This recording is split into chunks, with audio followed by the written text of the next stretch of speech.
శ్రీరాముని కలనంటికి నమ్మునన్నటికి. ఎందుకు ఏడుస్తున్నావు కమలా? ఏడ్చినందువల్ల ఏమైనా ప్రయోజనం ఉందా? రామచంద్రుని దగ్గరికి వెళ్ళి ఇది న్యాయమా అని అడుగుదాం అని వెంటనే కుమారుని శరీరాన్ని భుజం మీద వేసుకుని బయలుదేరి వెళ్ళారు ఆ రామచంద్రుని ఆలయం వద్దకు. ఆ కింద మెట్టు దగ్గర పడుకోబెట్టారు. పడుకోబెట్టి కోదండ రామ కోదండ రామ కోదండ రామ బాహి కోదండ రామ ఏ పాపము వీడు ఎరుగని వాడు పాపము వీడు వడలియున్నాడు కోదండ రామ శ్రీ విజయ రామ శ్రీ తులసి రామ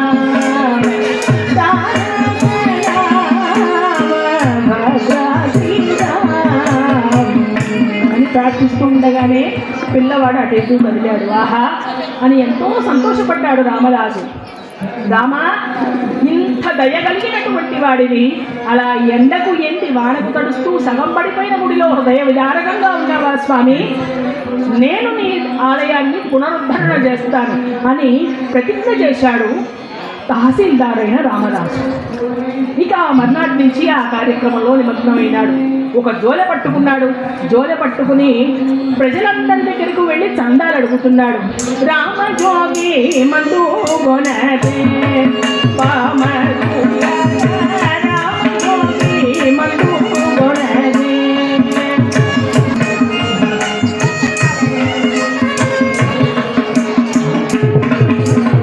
కోటి ఘనము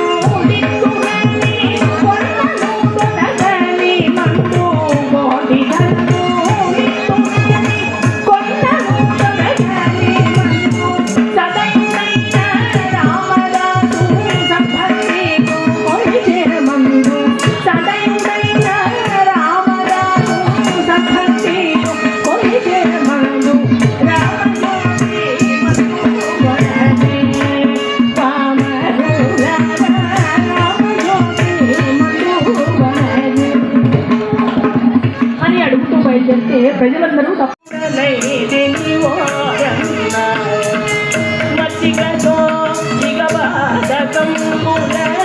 మాయలలో పడవో కన్నా హెచ్చుగా 108 తిరుపతులు ఎలమిరుగా పని లేదన్నా కారణం మాత్రము కోరిన దొరకను కన్నులనై తిని ఓరన్న నేను ధన్యుడనై తిని ఓరన్న ఎంతో ధన్యుడనై తిని ఓరన్న.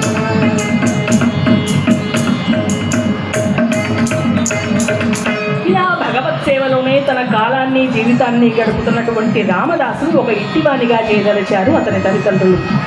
ఆ రోజుల్లో చక్కని సంబంధం కోసం వెతగ్గా కోల్కొండ నవాబు అయిన తానీషాబద్ధ మంత్రులుగా ఉన్న అక్కన్న గారి కుమార్తె అయిన కమలను రామదాసుడిచ్చి ఘనంగా వివాహం చేశారు. కమల కాపురానికి వచ్చింది. కమల ఎంతో సద్గుణవతి, సౌందర్యవతి, వినయవతి, శీలవతి.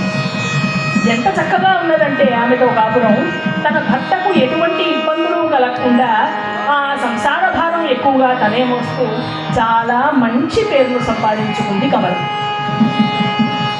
కాలం గడిచింది. కమల గర్భవతి అయింది. 9 మాసాలు ఎండినాయి. ఒకనాటి ఉదయాన కమల గర్భవేదనను అనుభవిస్తోంది ఇంట్లో.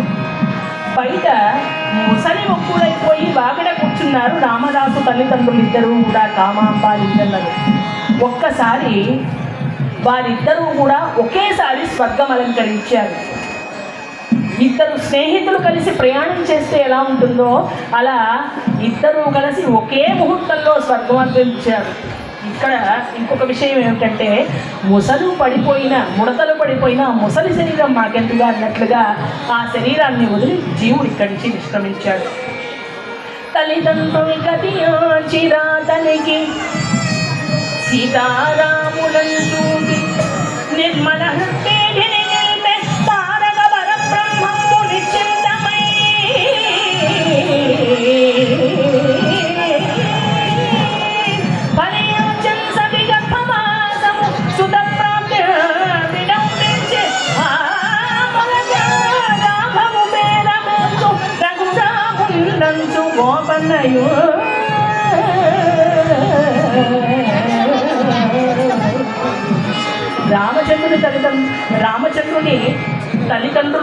దశరథ మహారాజు వాళ్ళలాగా ఈ లింగన్న కామాంబలు కూడా చాలా చక్కగా పెంచుకున్నారు. కానీ వారిద్దరూ కూడా ఒకేసారి స్వర్గం అలంకరించారు.